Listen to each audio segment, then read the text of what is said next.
Welcome everybody. I'm continuing my ranking of the Star Wars Armada squadrons, and today I'm doing the Imperial villains, or the Imperial heroes as they would like to call themselves.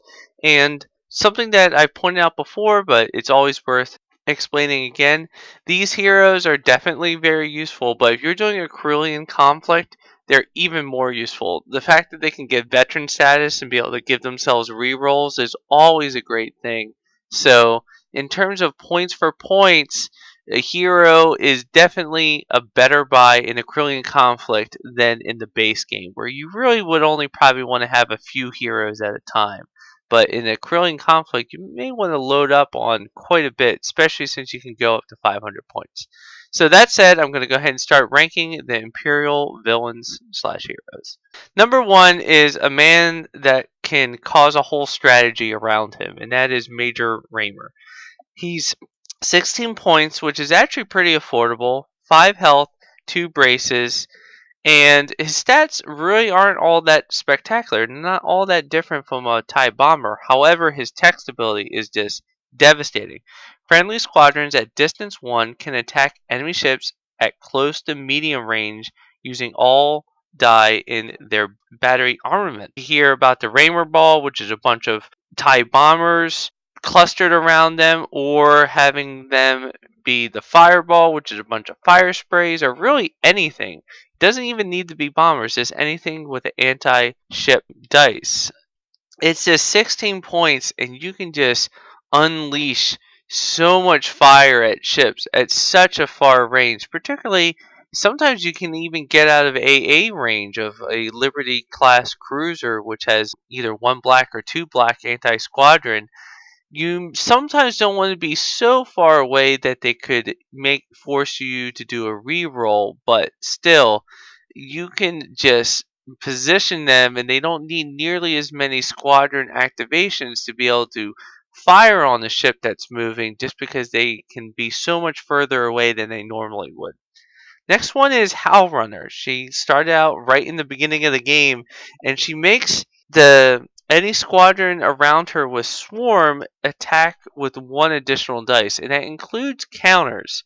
So a TIE interceptor will attack with 5 rather than 4, or maybe even 6 if you have flight controllers, and it will then counter at 3 instead of 2. So a great combination, but make sure everything around her has swarm. Dengar is a great villain. He has a scatter, which is definitely very useful. He's 20 points. He provides intel, so he's also good when mixing them with a Raymer Ball, because that way the ones around him can still fire at the ship even if they're being tied down by rebels.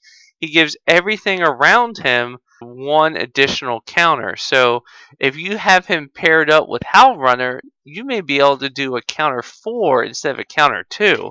And at that point, a lot of rebels won't even bother attacking you, rather than facing a counter 4 back. Number 5 is the new Sienna Ray from Lost Stars. Great character and also a great card. She's flying a TIE Interceptor, so speed 5, hull 3, but she has a scatter. She's only 17 points. And while you're defending, her attack is treated as obstructed. So that's both when a ship is attacking her, which will make her untouchable to most of them, because a lot of them only roll 1 die, so if it's obstructed, there's no damage at all. And if there's 2, it's only down to 1, and you'll probably be able to scatter it away. And against other squadrons even, you'll be able to always defend as if you're being obstructed. So pair her up with a Howl Runner and other stuff like that. IG-88, not super amazing on his own, but when you're facing other heroes and other ones with counter, it just is amazing. 21 points, a single scatter, counter 2, rogue, but it ignores escort and counter. So a great anti-hero, anti-hate A-wing ace that's just going to mess them up. I mentioned him before. Number 6 is Sunter Fell. He has a very interesting text ability that if another squadron attacks, they suffer a damage.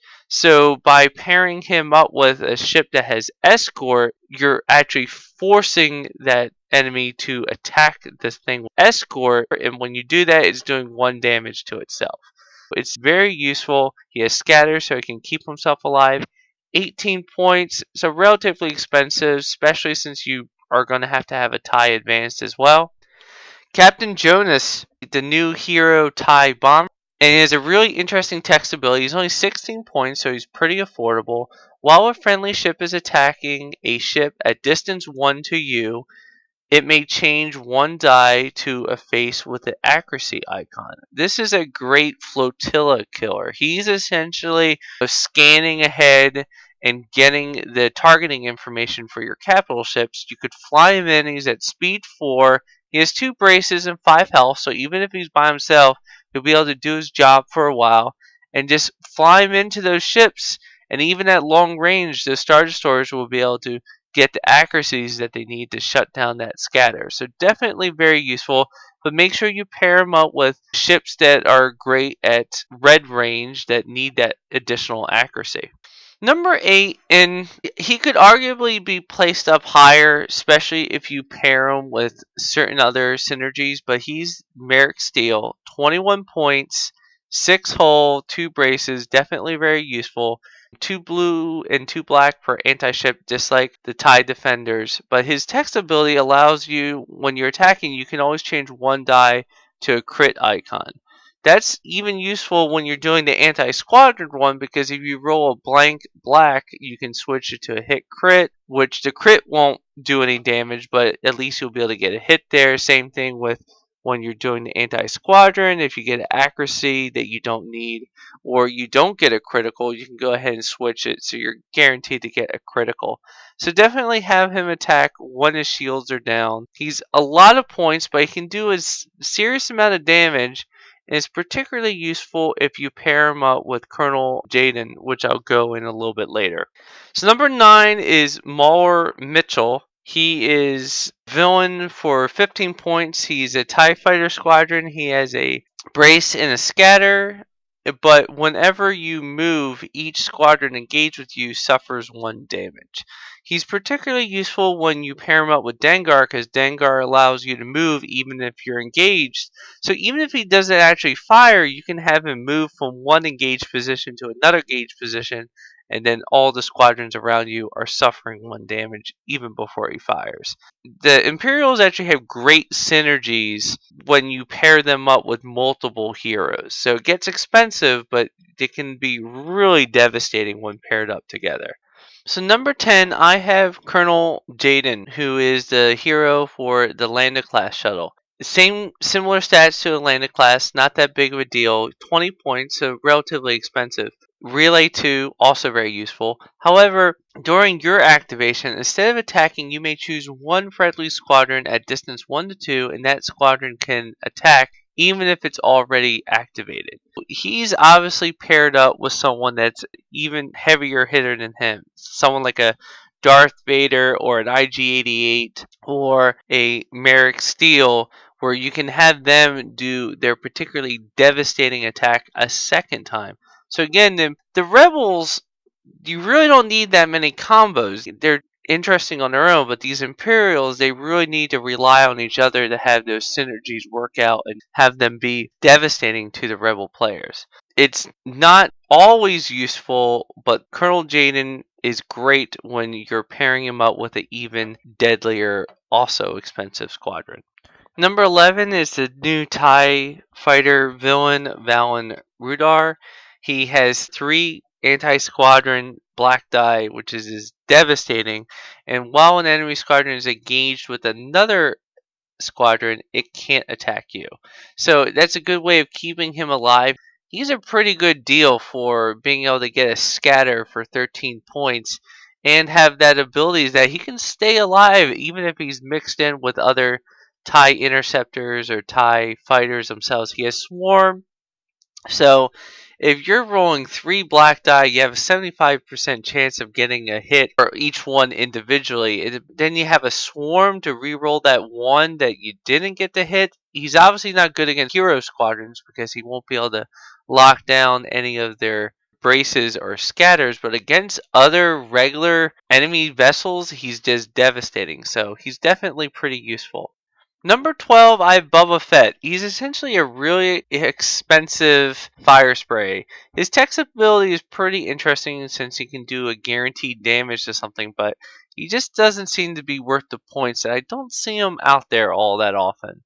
And then Mona K is a huge amount of damage, but very expensive at 27 points. It just doesn't seem to be all that great with the defense token. It's just 27 points. I would rather put it in other squadrons for sure. Darth Vader at number 14, again very expensive for what he does. He's 21 points. He has 3 blues and a black, but his crits do damage. But he has escort, which you actually don't want him to absorb the damage. He only has 5 health, so he could potentially go down. He really doesn't synergize well with other ones because he doesn't have swarm, so he doesn't work well with Hal Runner and then some of the other ones, so not that big of a deal for 21 points. If you need an escort because of Sunterfell, you just as well do a tie advance rather than putting Darth Vader in harm's way. Number 15 is Zarek Storm. 15 points, so he's pretty cheap, and he has Escort. Actually, if you're just using him as a Sunterfell punching bag, then maybe go ahead and have him and rank him up a little bit higher since he still has Escort. His text ability is kind of interesting. While attacking, you can choose another friendly squadron distance one. If you do that, squadron suffers 1 damage. You may re-roll any one of your attack die.